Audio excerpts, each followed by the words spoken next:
I can look back and tell you exactly the moments in my tennis career where I went astray, let's say.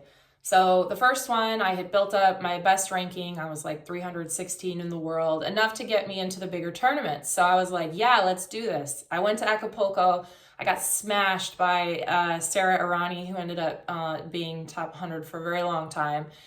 And it killed my confidence. And so looking back, I say, wow, I really should have stayed at the lower levels for a longer time to build that confidence so that I could have then hopefully made my way into the bigger leagues, right? The other thing I can call out is that I should have specialized in doubles, especially when my doubles ranking was around 189 in the world. I had some great partners I was working with, and I should have just specialized in doubles instead of trying to also crack into singles at that time.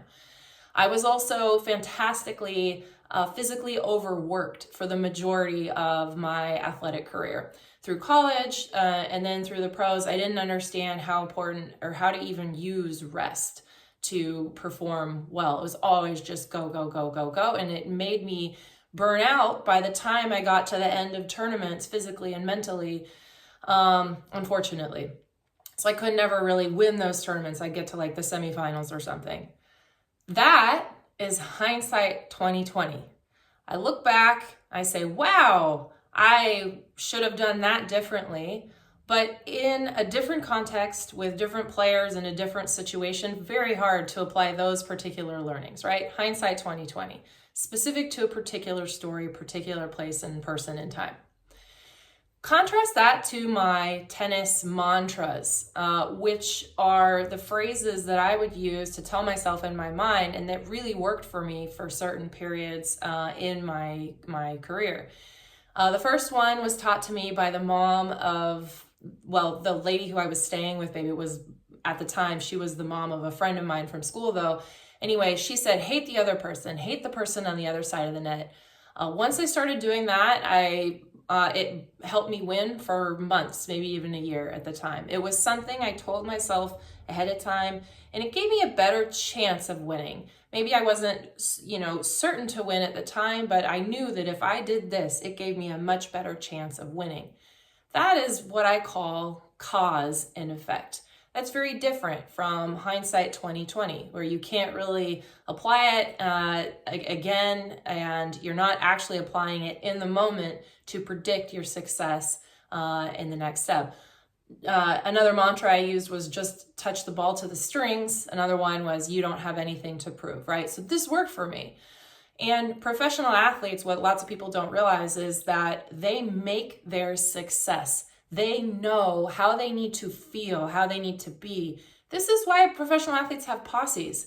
What do you think a posse does? A posse gives them social support so that when they're on the court or on the field or whatever, competing against somebody else, they feel supported and they feel like they can hate the other person that they're competing against, etc. It fulfills a purpose. It is cause and effect. So let's apply this to business and to positioning. I spent the better part of a decade trying to figure out cause and effect. And every book that I would read was all about hindsight 2020. They're looking at stories like Amazon, Salesforce, Facebook, and they're like, oh, they had such amazing success. Do this and you'll do the same. That was a particular moment in time, a particular situation, not broadly applicable, okay? Contrast this with a more scientific method, let's say, a positioning hypothesis, where your probability of getting it correct is not 100%, or your probability of hitting it out of the park is not 100%, but it's iterative, you can move with it, and it is, if you do this, you have a higher probability of getting here. And that's what I've been testing over the last 3 or 4 years. And that's what I do with positioning. Is it perfect? No, but the first sign of success is knowing you might still fail even when you try. And so let's not do hindsight 2020, or the best term for it, it comes from science. It's called creeping determinism. Let's not do creeping determinism, where we rewrite history based on knowing the outcome. Let's not do that. Let's do cause and effect, especially for positioning, because it's so hard. You have to have something, some method that's going to get you through each step.